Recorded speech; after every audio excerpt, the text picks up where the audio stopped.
People apparently hate the new camera action button on the iPhone 16 series phones. And I gotta say, I think this is even a stretch whenever it comes to us tech people who complain about things because I'm as guilty as other people who say that nothing changes. They keep giving us the same old, blah, blah, blah, all that stuff. But I've at least given them credit when it comes to the iPhone 16 series phone because at least they did something.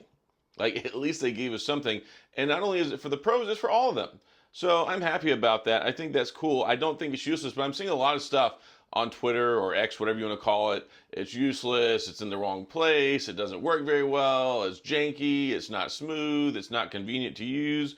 And, okay, sure, whatever. I come from a long history of using the Sony Xperia phones, which have an actual dedicated shutter button, which is kind of what this is. And I really don't think that it's that big of a deal. I don't think it's useless. I don't think that it's dumb. I don't think that it's not efficient. Like, one of the favorite things I love about the camera action button is you can just press it and it pulls up the camera.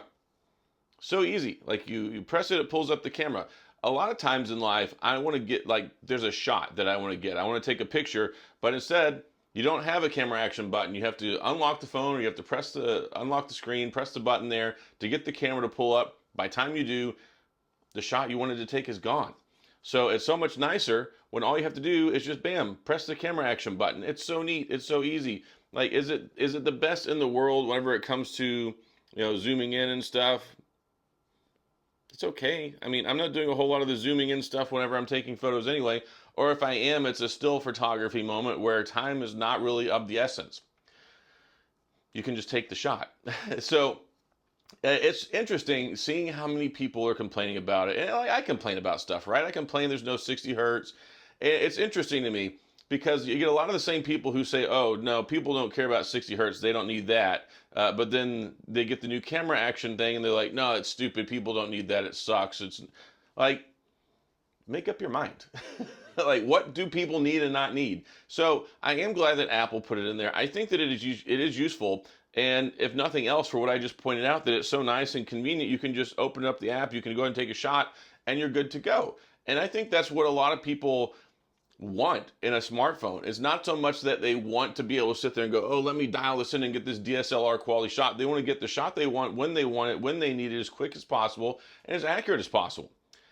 And I think that it pretty much covers those bases. And I think it even helps whenever it comes to taking a selfie. Now, some people say it does, some people say it doesn't. But whenever you take a look at it, like let's say right here, I think that it actually falls in a decent spot because it's more center line. If it were over here, like, it would have a lot more weight over on this side. I think there would be more wobbliness. One thing when it comes to balance and keeping things stable is the more center line you have something, the more stable and secure it is. I really don't see that it's that big of a deal to go ahead and take a selfie like this. Like, it's not that big of a deal. Like, you can take a decent photo that way. It's no big deal. So does it require getting used to? Sure. Does it require building a little muscle memory? Yeah, but I mean, we've got these $1,000 phones. I mean, even the iPhone 16 is basically a $1,000 phone. It's $800. It's $829 if you buy it unlocked, which is one of the biggest, stupidest gimmicks ever. Because if you buy it through a carrier, they say it's $799, but they build that $30 activation fee into your plan. Like AT&T, T-Mobile, they charge you a $30 activation fee, and then if you buy it straight out unlocked, you pay $829. So really, the base model iPhone is $829, the base model Plus is $929, and then a little bit more for the other guys. So you've got these expensive phones. They should have more features. They should do more things. I am always an advocate for more, more, more. And one thing I wish they did, what I think they whiffed on with this camera action is they should have made this also a fingerprint scanner. It's like almost just in the right spot, and it would be so nice to have Touch ID to complement Face ID again on a phone. It's so nice having Touch ID on like the iPhone SE 2022.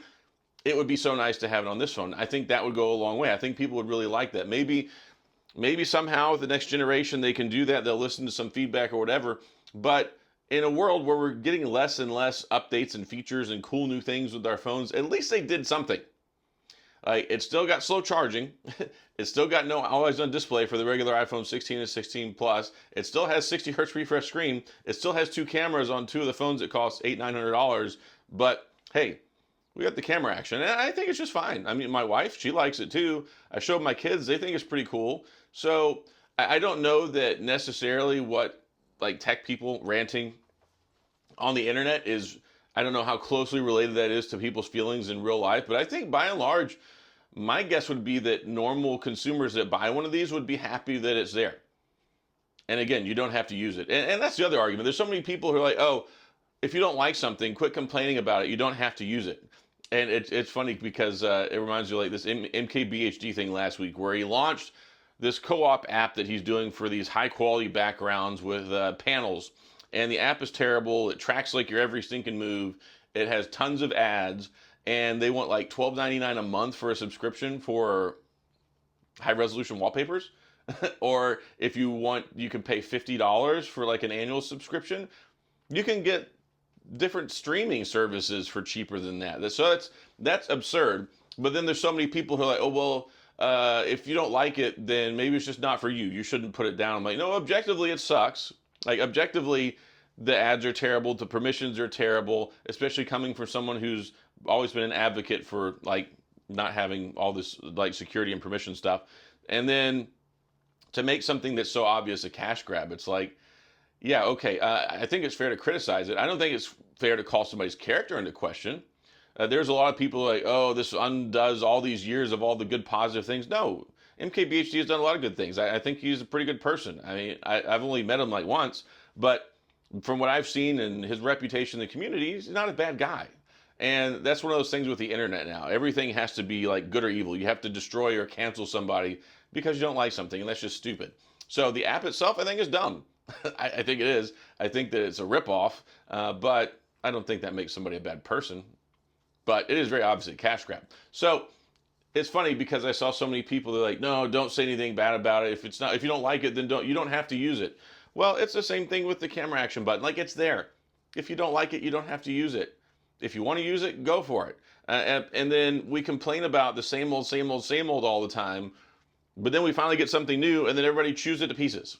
Is it what everybody wanted? No, I guess not. I mean, I don't think anybody ever thought about a camera action button thing to go on the side of their iPhone. But at least it's functional. It's something new. And I like functional. I like new. And I'm glad Apple put it in there. So anyway, that's just my 2 cents. I'm sure it'll get better over time. I'm sure it'll have more features that get built into it over time. I'm sure it'll get smoother over time.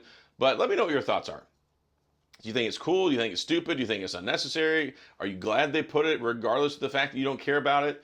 Like, I always think that more is better. So if these companies are going to put more of something for us to use in a phone to make it better, to make the experience better, or at least try, well, cool. Maybe they missed the mark a little bit. I don't know, but at least thanks for trying.